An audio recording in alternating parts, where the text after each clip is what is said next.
Okay, we would like to ask you to please rise and remove cover so that our JROTC can present our colors. This is a time where we're quiet.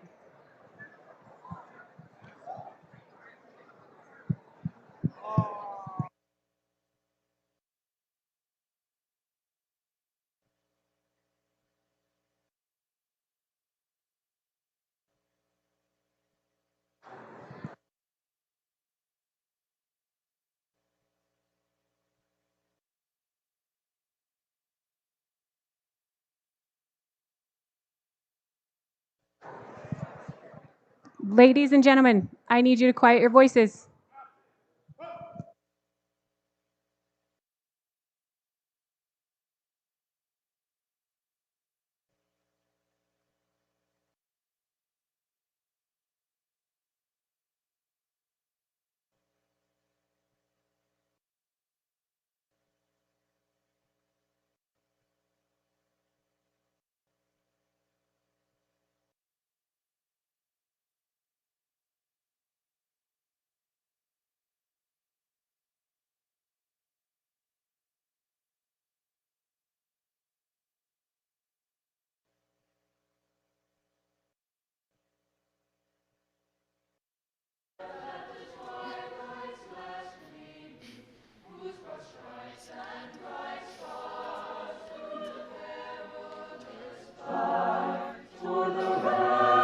We walls were so gallantly streaming, and the rocket's red glare, the bombs bursting in air, gave proof through the night that our flag was still there. Oh, say does that star-spangled banner yet wave o'er the land of the free and the home of the brave?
All right, let's give them a round of applause.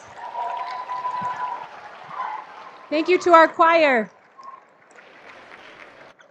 That was an excellent example of positive peer pressure, right? Some of you didn't know that you were supposed to stay standing, and we figured it out, okay? Let's behave in the best way possible today. Up next, we would like to welcome some of our unified sports team up here.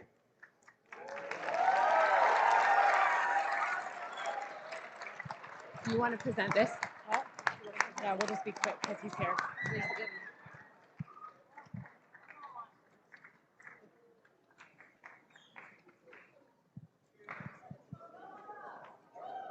And these are some of the coolest kids in our school. Let's give them a round of applause.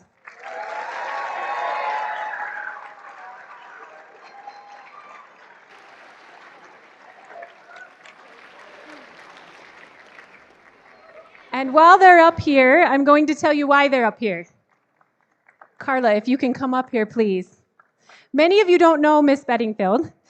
She is one of their coaches, and she was recently selected to receive the Showing Up for Unified Sports Outstanding Coach of the Year Award. Let's give her a round of applause. Yes.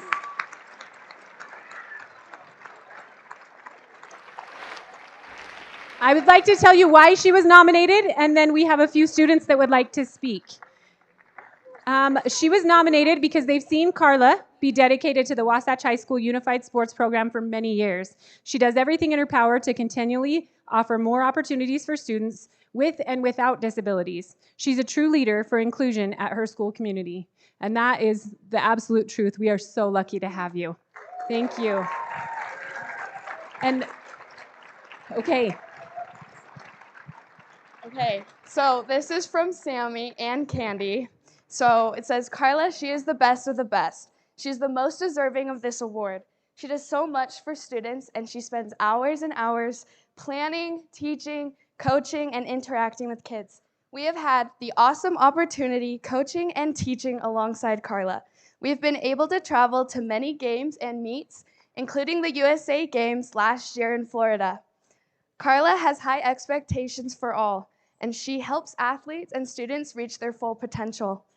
In her spare time, she has built a phenomenal adaptive PE program in our district from the ground up. She focuses on strengths and abilities rather than weaknesses and disabilities. We love Carla, and we are so proud of her.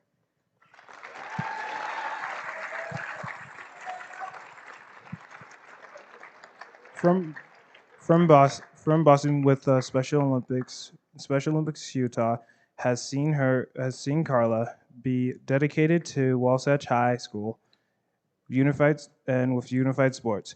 For many years now, she does everything in her power to offer more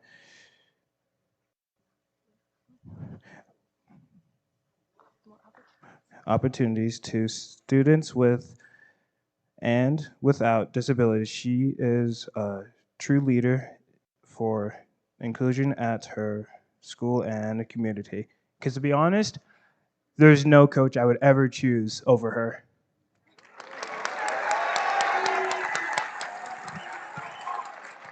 Thank you. Thank you so much. All right. All right, guys, please welcome Governor Cox to Wasatch High School.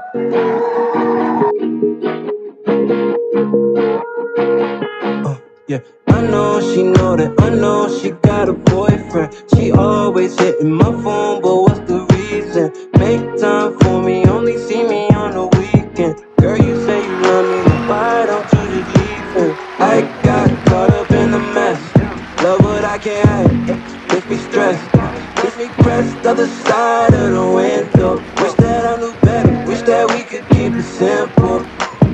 We'd stay up all night and then we go and hit the shore. Riding down on Mission Beach, cruising on my penny board. Roll a couple J's to blow, we getting faded for it. I got plenty. Thank you guys. You guys are awesome. We appreciate it. Before we get started, we're going to do our thing that we love to do at Wasatch High. We're going to show Governor Cox what it means to expect to excel. So what do? We expect. We expect. We expect. That's right. Thank you guys. You guys have been awesome this morning. I'm going to read a little something about Governor Cox, so if you'll just bear with me for just a second. Governor Spencer J. Cox is a husband, father, farmer, recovering attorney. That was a joke, come on. And Utah's 18th governor. Governor Cox has a long track record of public service, serving as a city council member, mayor, county commissioner, and state legislature before being appointed as Utah's lieutenant governor in 2013. He was sworn in as governor on January 4th, 2021.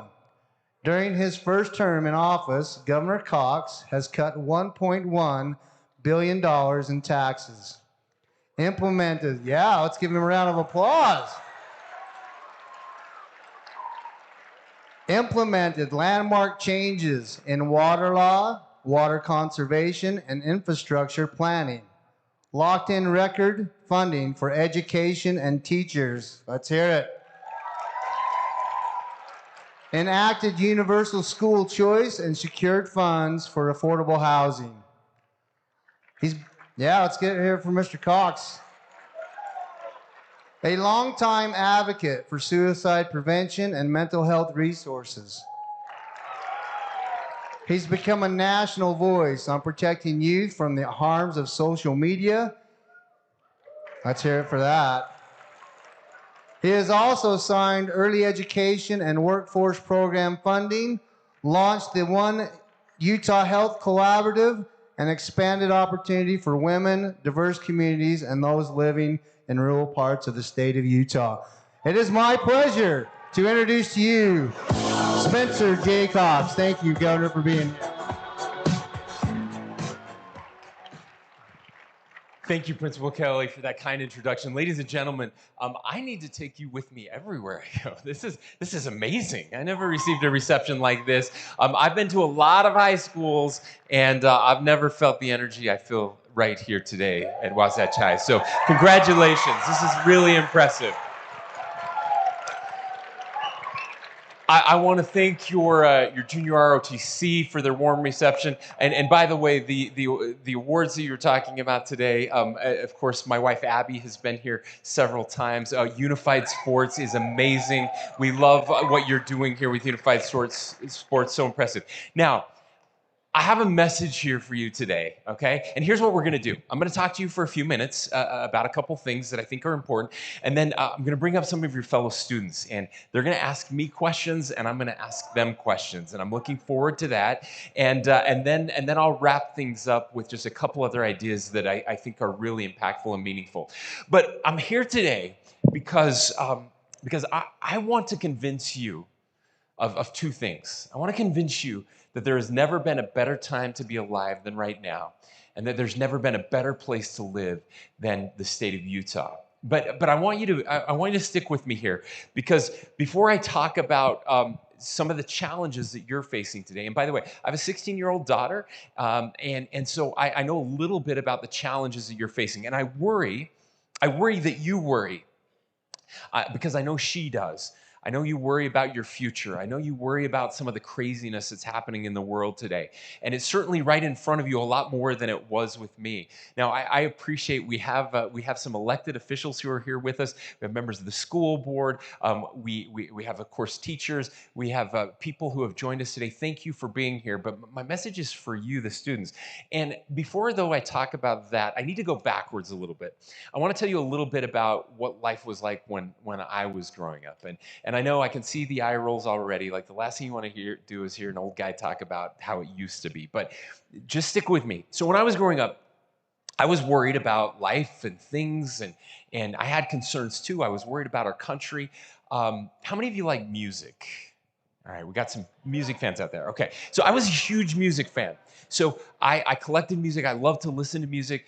And when I was growing up, we listened to music on cassette tapes. Most of you probably have no idea what that is. But every once in a while, you'd be listening to your favorite tape, and all of a sudden, you would hear this terrible noise, and you knew that the machine was actually eating your tape, right? So you'd have to take it out and pull it out. You'd have to use the number 2 pencil to wind it up and hope it worked. And I see some heads nodding from the old people in the audience. And the rest of you are like, what is he talking about? I have no idea what this is. But trust me, the struggle was real. It was a big deal. So those were things we worried about. I worried about Russia. I guess we still worry about Russia. When I was growing up in the 80s, at the kind of the height of the Cold War in the early 80s, I was convinced that Russia was going to send a nuclear missile to hit the small town of Fairview, where I grew up. And I don't know why they would target Fairview, but that's what we were told. And we would actually practice for that terrible day when that missile would come by getting under our desks, as if that desk was going to protect us from a nuclear warhead, right? But we did it anyway. And I know some people here in the audience did that too. Things you don't have to worry about today. How many of you have heard, I worried about the hole in the ozone layer. How many of you have heard of the hole in the ozone layer? Okay, a few of you have. Okay, that's good. Here, let me tell you a little bit about this, and your science teachers are gonna roll their eyes at me now, but basically, here's the concept. There's this layer of ozone around the Earth, and it protects us from the harmful rays of the sun.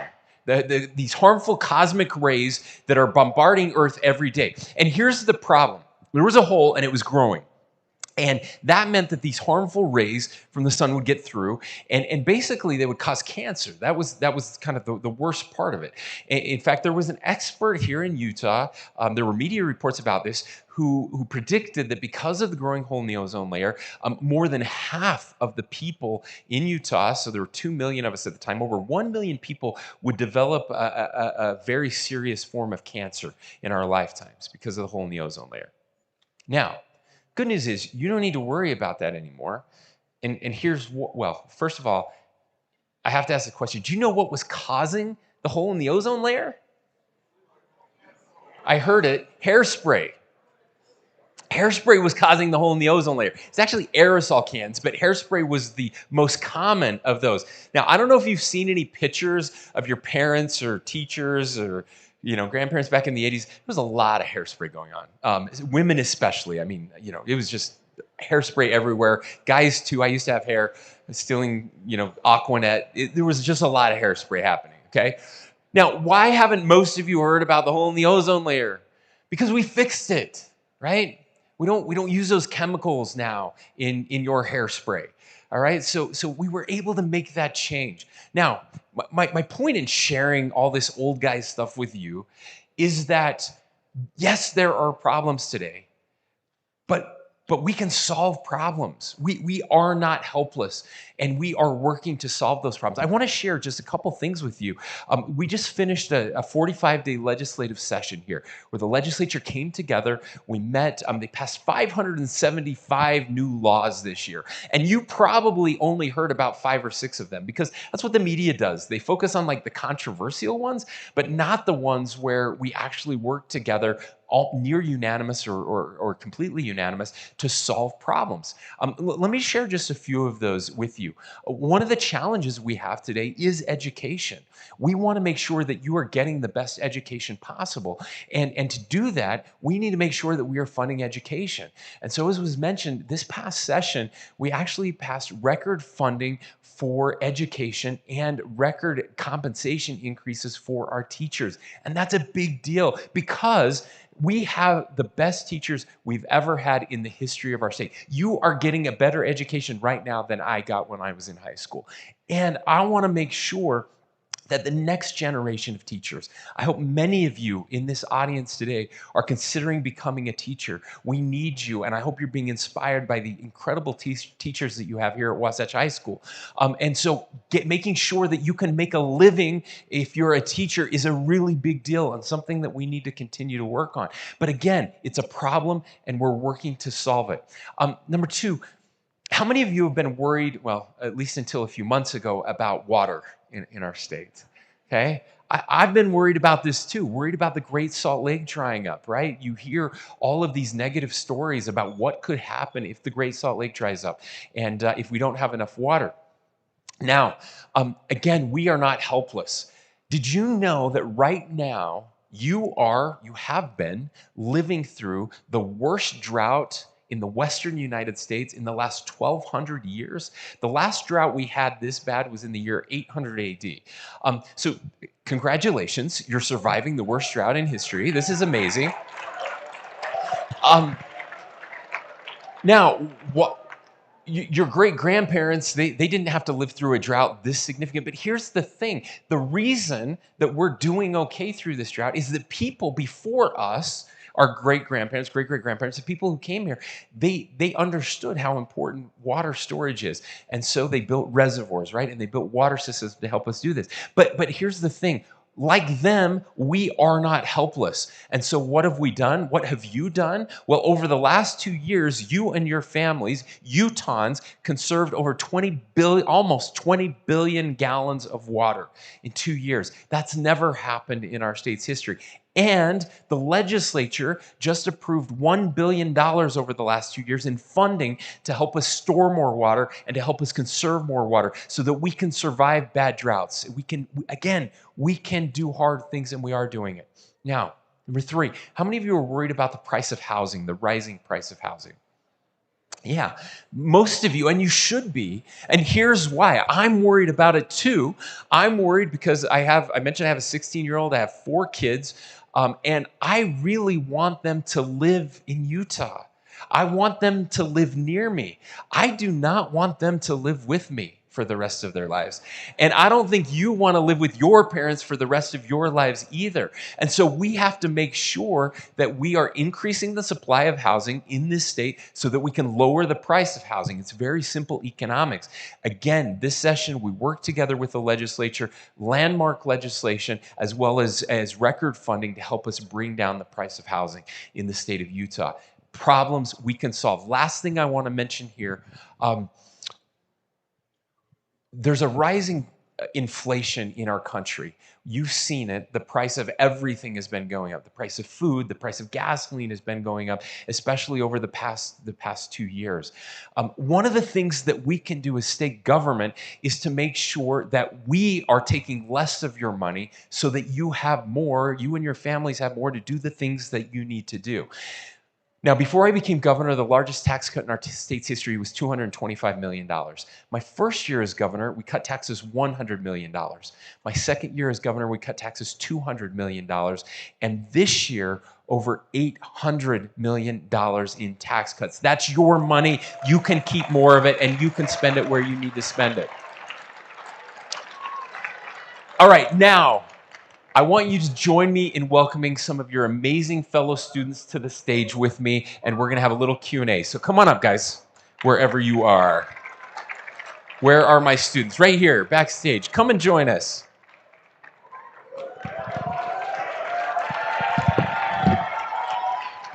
All right, go ahead and have a seat right here, guys. I'll sit here. And you guys, do we have enough chairs?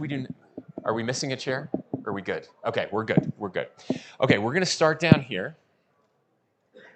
And we're going to let you guys ask me a question. Now, I've met you, and I know your names, and I know your student body knows your names, but some of my team do not know who you are. So if you could start with your name and then your question, and we'll just get this rolling.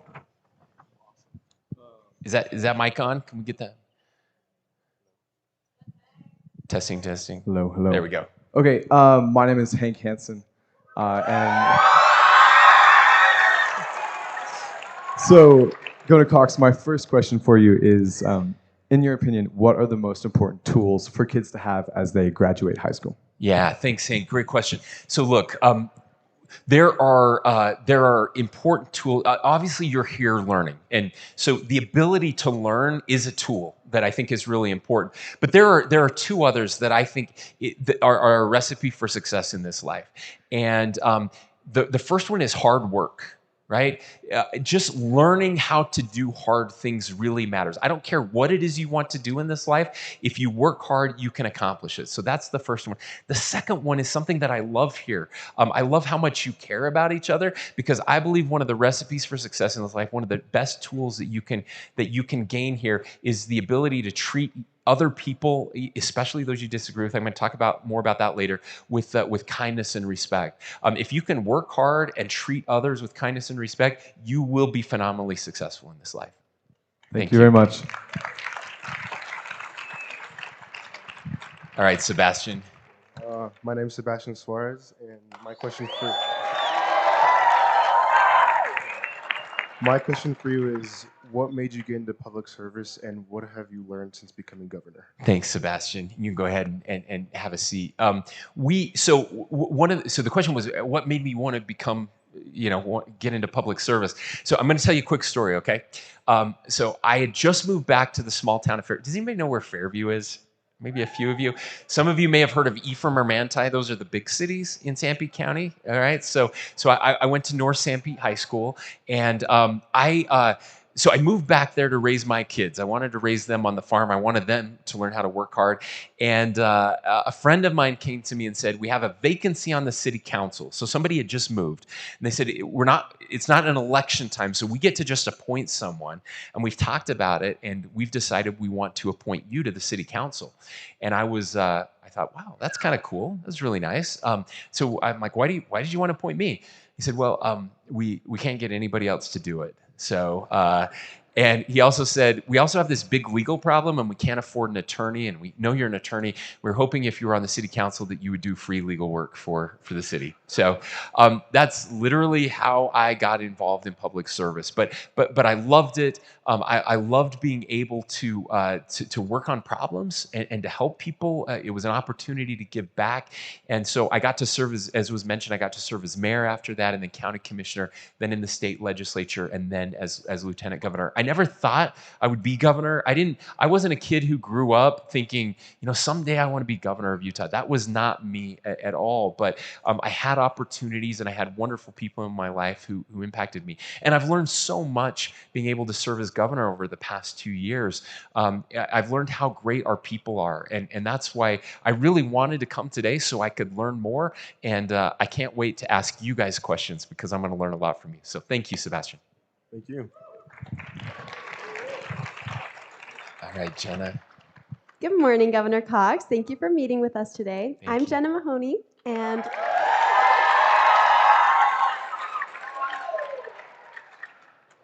my question for you today is, historically, the state of Utah is ranked low on per pupil spending in education. However, in the recent legislative session, education was prioritized. Can you explain how you are prioritizing education spending to better prepare students to become successful citizens? Yeah, thank you, Jenna. So we have a couple challenges here in Utah. One of the challenges, and I believe this is a positive challenge, is that we have more kids per capita than anywhere else in the United States, right? So we have more young people to educate than other states have per capita. The other interesting thing, and I won't get too in the weeds here, but in most states, they fund education through property taxes. That's the biggest piece of education funding. In Utah, the federal government owns almost 70% of the land in Utah, and the federal government doesn't pay taxes on that. They pay a little thing called payment in lieu of taxes. It's a much smaller amount. So, but that's a challenge, right? When you have more kids to educate and you have less property, so we can't tax that property and educate our kids. That leads us to this conundrum, which has put us near the bottom. I think we're 49th now out of 50. We moved from 50 to 49, which I'm really proud of. So we're moving in the right direction, all right? Take that, Idaho. Okay, so but we know we need to do even better, and we need to continue to move up. And so that's why this session was so critical, that we did prioritize funding for our teachers and for our students. So we mentioned about $750 million in new education spending that will go to our teachers, that will go to our schools, that will go for all of the important resources that you need here, including improving school safety, a whole bunch of different opportunities for us to get you new education opportunities. And I do want to say this, though, even though we've been lower on the scale when it comes to per pupil funding, and this is a shout out to our amazing families, parents, and especially our teachers and administrators, we aren't in the bottom when it comes to outcomes. You are amazing. You are getting a high quality, world-class education, but we can do it even better. And I expect to be back to the legislature asking for more funding next year. Thank you. Thank you very much.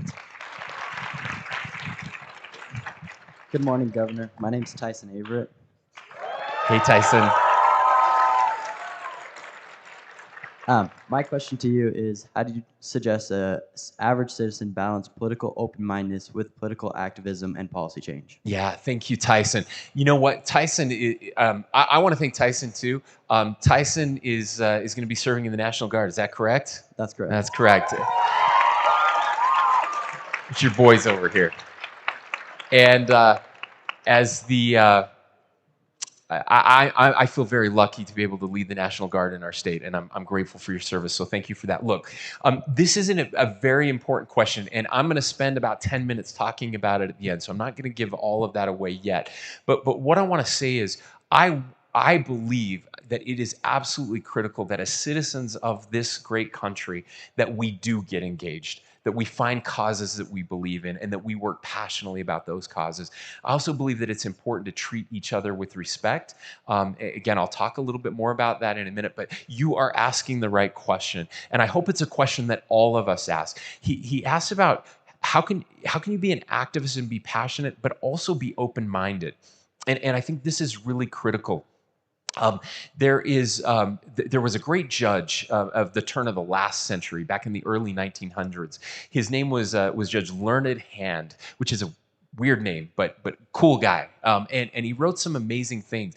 And he talks about the spirit of liberty in our country and what that really means.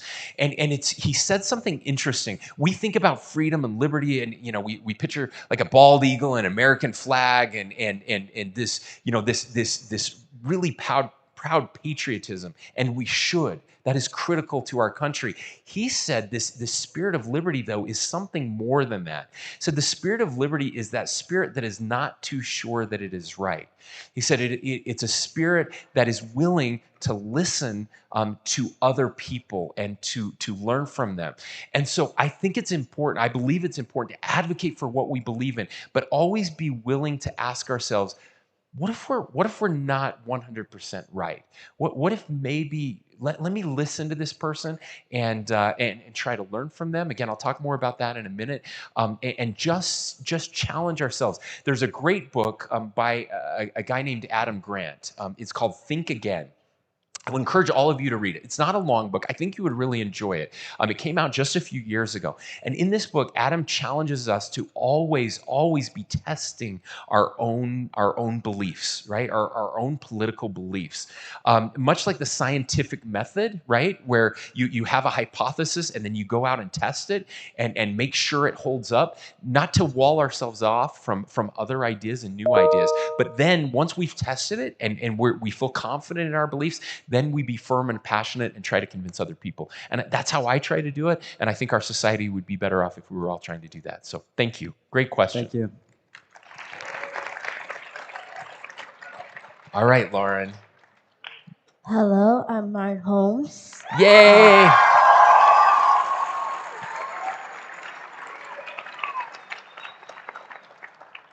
So I have a question for you. What advice would you give your teenage self now?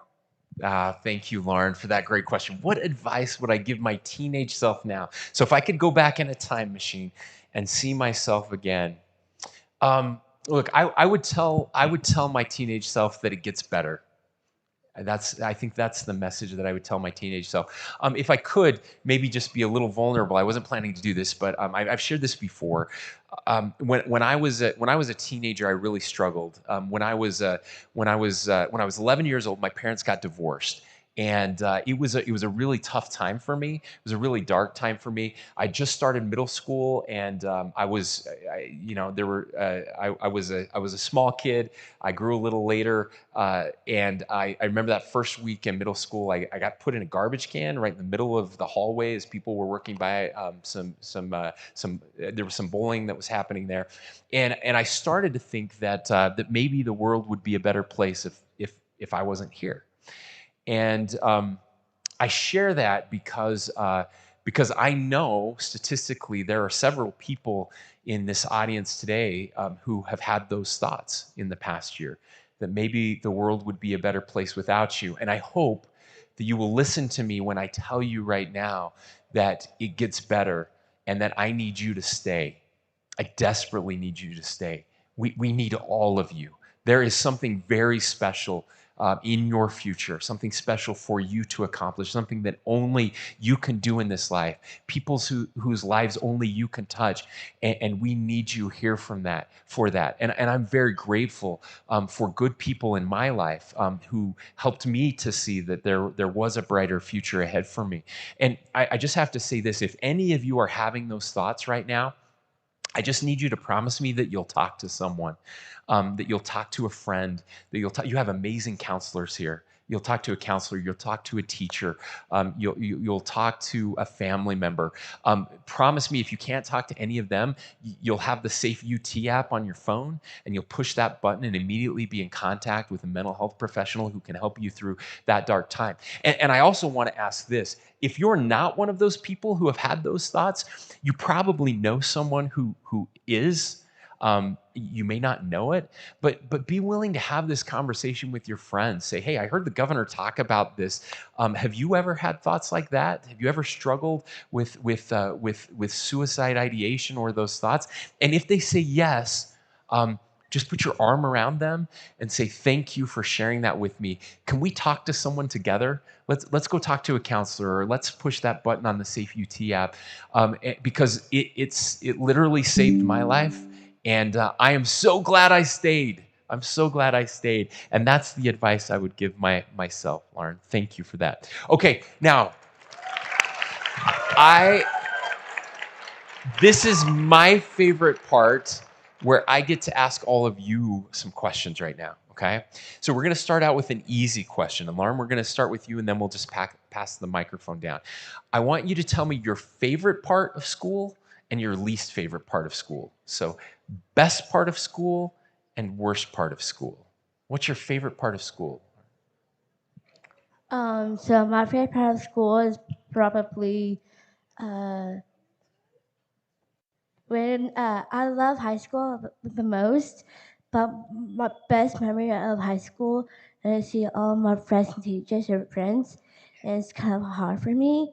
So, and my least favorite is probably math, because so math is kind of hard because I'm kind of a struggle with math, and Thank you.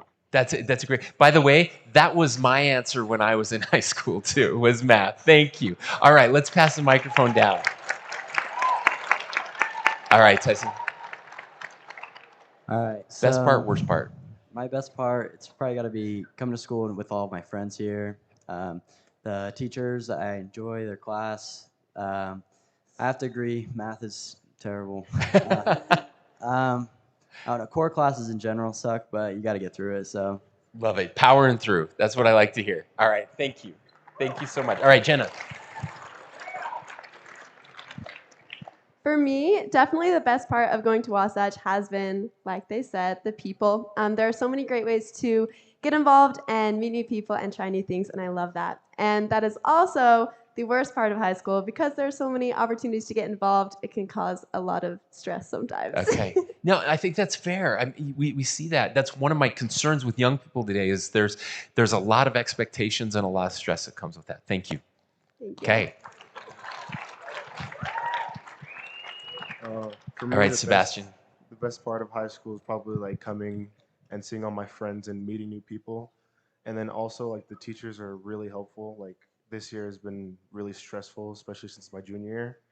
And just all the teachers I've had have been really helpful and That's just awesome. willing Thank to you, help. teachers. Yeah. And probably the worst part is just trying to get through all my classes.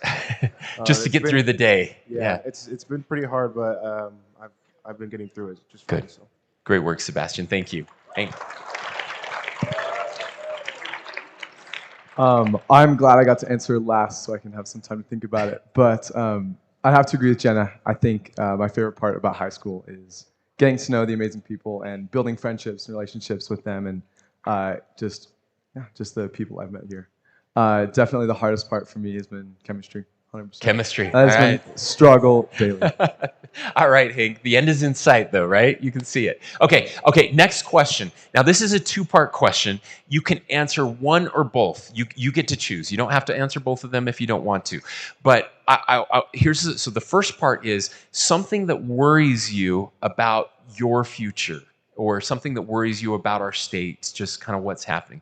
So a worry about the future, or you can answer the second one is something you wish that I knew about you and your generation, something you wish that your parents, that adults, teachers, governor knew about you or your generation. So something you wish we knew about you, and or something you're worried about in the future.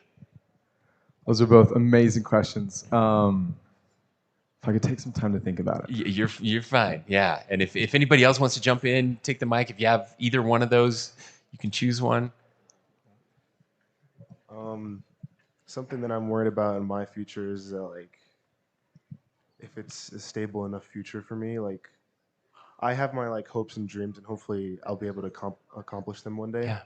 But it's just like this like fear of maybe failing, and maybe something happens along the way, and it just doesn't go as planned. Yeah. So you have your dreams and fear of not reaching those. That's a very valid one. Thank you, Sebastian. Okay. Hank, you ready? All right. Okay, so I think my greatest fear for the future is division, kind of the division that we're experiencing, and how that just breaks my heart that people who are so amazing and wonderful have such the opposing views are not the problem, it's what we do with those and how adamant we are to the people that don't believe the same things, and that is just hurtful, and it's Yeah. like that is sad, and I think Yeah. that we're so united together, and as we break apart further and further, I think that is really detrimental to the strength of our nation and our state. Amen. You're going to hear me talk more about that. Thank you. In fact, I should just let you give the rest of my speech. That was amazing. Well done. Well done. All right, Jenna. My greatest fear for our generation collectively is that we will become apathetic. I think there are so many people, everyone here has a passion, and we're all passionate about different things. And I think that passion is one of the most powerful forces, and that's what drives us to achieve greatness and to improve the world. And I think sometimes we are taught to downplay that, and that is my biggest fear, that we will settle for less and become apathetic instead of doing the things that we care about. Okay. And Jenna, it sounds like you answered both of those questions. I think if there was something you would want me to know, it's that you, as a generation, you have the ability to do these amazing things. And sometimes we don't pay attention to that or we forget that. Is that fair? Yes, Okay. but Yeah, no, that's great. That's great. Thank you. Thank you. Thank Okay. you very much. Yep. So my biggest fear for my future is similar to Sebastian, how we're told to like make this plan and all this stuff at a young age, and then we don't know if it's gonna work out. Like beginning of high school, my plan's very different than what it is now. So just like if my plan fails, what am I gonna do now? So Okay. Any advice for me, for us, for the old people here? I don't know. Our generation, we have the capability, like Jen was saying, to be strong, have good work ethic, but a lot of people don't want to do that. They want to take the easy way out. Yeah. in my Thank opinion. you. Okay. Thank you. All right. Lauren, anything that worries you about the future? I hate gonna say this, but my parents are gonna be mad at me. So, okay, so I am worried about my future. Is I'm kind of nervous about when I graduate from high school, and for me, it's kind of hard because I can't see one of my friends because when I cry, I can't stand it. Like I can't super hard when if I go to high school or getting out of high school. For me, it's hard, but for me is when my parents, wow, Lauren, I'm so proud of you when you got graduated from high school. And it's kind of scary about that, but it's kind of hard. Yeah. But for me, I see all of their faces make me happy. Some people that already know me the best, but some kids didn't know me when I look different. But when I'm different, when it looks at means I'm happy. When my mom got me advice, that means that Lauren, you are a pretty good friend or a good personality. It's kind of hard for me, and so that's why. Thank you, Lauren. That's a great answer. Well done. Well done. Okay. Last question. Last question. And this is actually a question for all of you, only they're going to answer, okay? And it's one word. Only one word, okay? In one word, I want you to describe the United States of America right now. Okay? That's not a word. Those are 3 letters. Okay. Here we go. So now listen. Stay with me here, okay? So in one word, you're going to describe our country, and it can be a negative word, it can be a positive word, but not what you want our country to be, not what our country used to be. If you were to describe, if someone was to come from Europe right now and say, how would you describe your country right now in one word? What would that word be? Can you think of one word, Lauren, to describe our country? What is it? What word would you say? I don't know. Okay, that's okay. Do you want to think about it? Okay. So one word to describe the country. Yeah. Well, so my question is for all of you guys. So I got both. They're Okay. positive, negative. Okay. So my question is, why is the world winning the country when you are in high school right now? Good question. That's a good question. Can we think about that one? Is that okay? All right, let's pass the mic on and we'll get another answer here. Okay, one word. So sadly, I would have to say divided. Divided. Okay, next word. The word I would use is potential. Potential. Okay. My word is the same as Tyson's. I'd say divided. Divided. Okay. So you could say divided, and I think that is totally valid, but I think it is superior. I think superior culture, economy, everything. Okay. Okay. Can we give these guys a round of applause? Thank you so much. Thank you. Thank you. We'll have you guys head off the board. Great work. They were amazing. Okay. All right.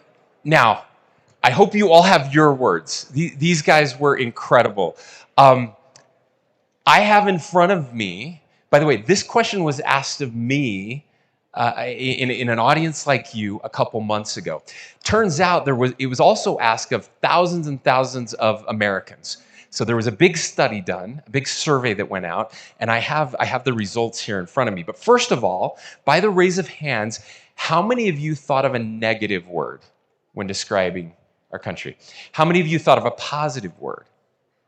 Yeah, that's right. So you are very representative of our country. It's about 90% negative and about 10% positive. Now, interestingly, I'm not surprised. My word was one of the words chosen here. It actually happens to be the number one word chosen by our fellow Americans. Number one was divided.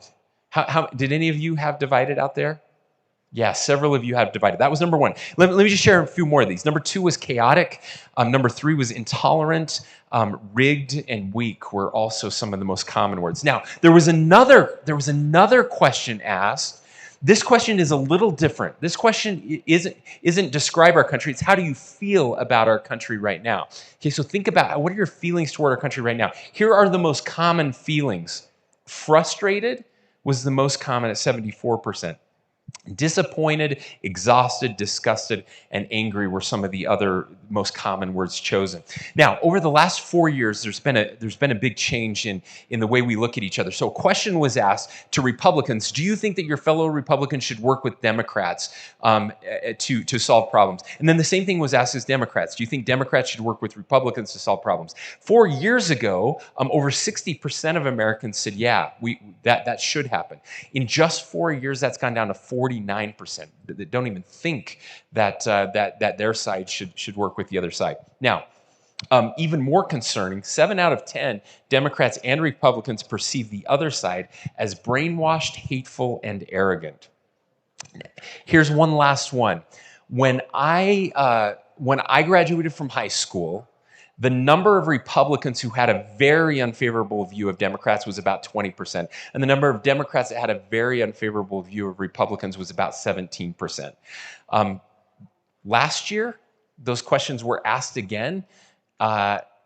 With Republicans, it went from 20% to 60%. And with Republicans, it went from 17% to 54%, having a very unfavorable view of the other side. Now, I don't want to end on a negative note. I want to end on an optimistic note, and this is where I need your help.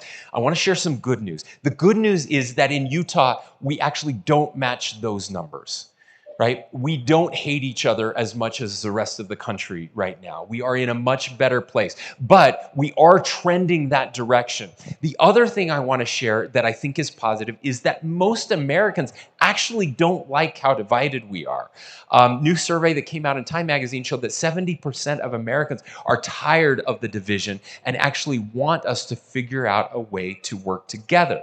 Now, here's the thing. And I really have to thank Hank again for what he said here, because he hit the nail on the head here. What I'm not advocating for is for all of us to agree on everything, right? That is actually not healthy. That's not what our country is founded on. Our country was founded on profound disagreement. But what we need is a generation of people who understand, again, how to disagree better. Conflict is not inherently bad or good. There is healthy conflict and there is unhealthy conflict. And what we are seeing right now in the United States of America, make no mistake about it, is unhealthy conflict. It makes it impossible to solve the biggest problems when we hate each other and we're not willing to come together to at least figure out how to solve our problems. Now, I ask you this. Have you ever changed your mind on a topic, on a subject, when someone attacks you, when someone tells you that you're evil, when someone tells you that you're stupid or you're an idiot for believing that? Does that ever help you change your mind? It doesn't. In fact, it has the exact opposite effect, right? What happens when we get attacked is we go into attack mode, right? Now we want to fight back and we get even more secure in whatever it is that we're being attacked about. So if we actually want to change people's minds about something, we need to listen to them. We need to listen to learn. We need to treat them with dignity and respect. It doesn't mean we have to change our views, but it does mean we need to be open to listening and learning. And that's how we help people change their views. That's how we learn to respect each other. Now, social media is the worst for this. Okay, it's so easy. Right now, I could post on Twitter or Facebook. I could say this, the sky is blue, and I would immediately have 50 people telling me what a horrible piece of trash I am, and that I should resign. Right? That's what is happening with our political discourse.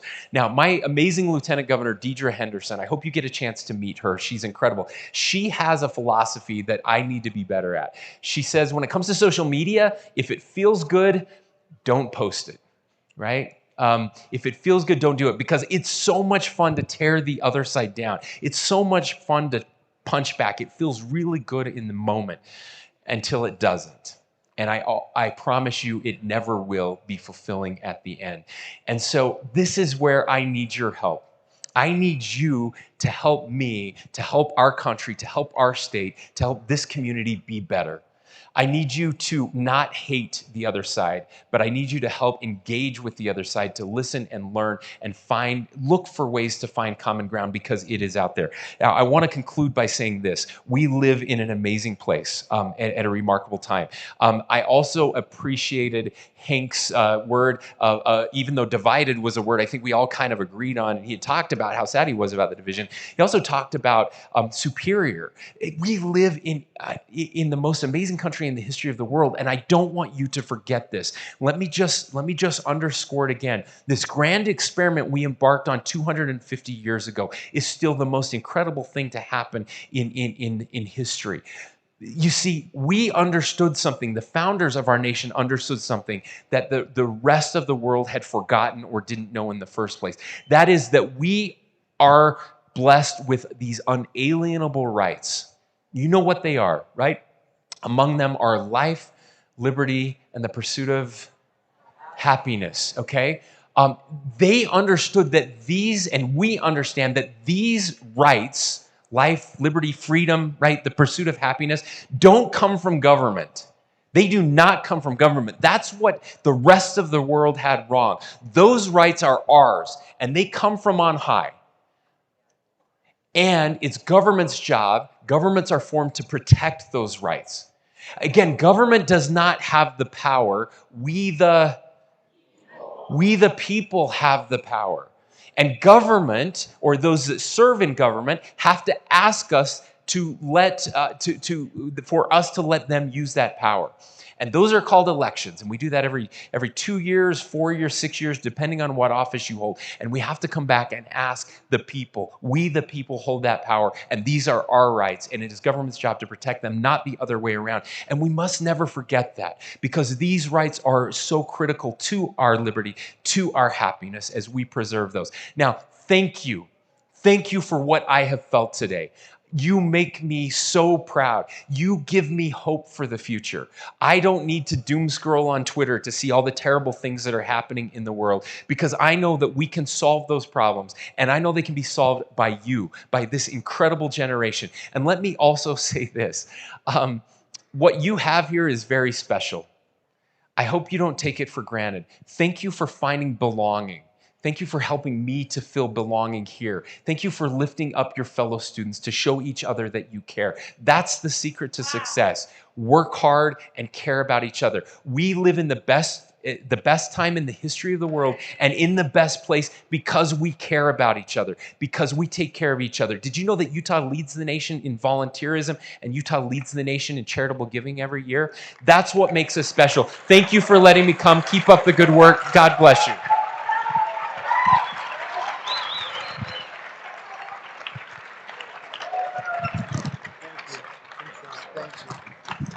Let's give another round of applause to Governor Cox. I do have we have some tradition here, Governor. So I've invited some folks to come on stage with me, the school board, the other principals here in the school, the JROTC, our cheerleaders, the student gov. Come on in, we're gonna do something. I need your guys' help. Because as you guys know, a tradition at Wasatch High is every time the bus pulls out of Wasatch High, we do something that no other school does because we expect. That's right. We're going to sing our fight song. So everybody stand up, let's sing our fight song for Governor Cox because he's going somewhere else.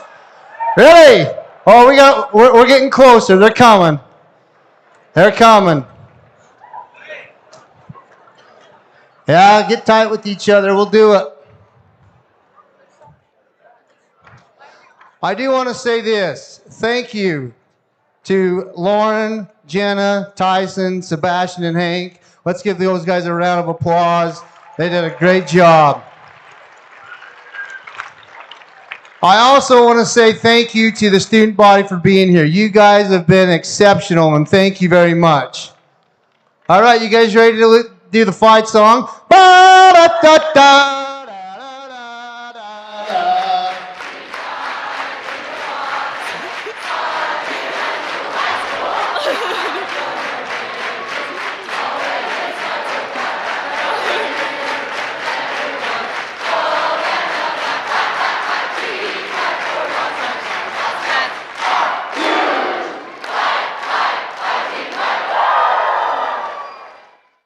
Awesome. Thank you, guys. Now, some of you are going to want to take a picture with Governor Cox, and he has been so gracious of taking pictures, selfies with you. So if you want to stick around for a minute, we're going to have you line up on this side. You will come. There are some people who are telling us that if you have questions for the governor, there's some folks that will answer those questions. This is just a quick photo opportunity. So if you want to stay, we're on both sides now? Okay, we'll do both sides. Some on this side, and we'll just work through. You guys get a picture with Governor first since you're already up here. I don't know where he's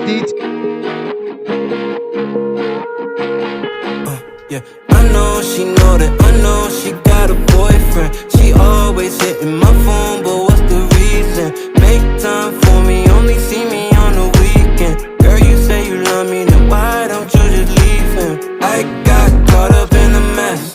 Love what I can't have. Gets me stressed. Gets me pressed other side of the window. Wish that I knew better. Wish that we could keep it simple. We'd stay up all night and then we go and hit the shore. Riding down on Mission Beach, cruising on my penny board.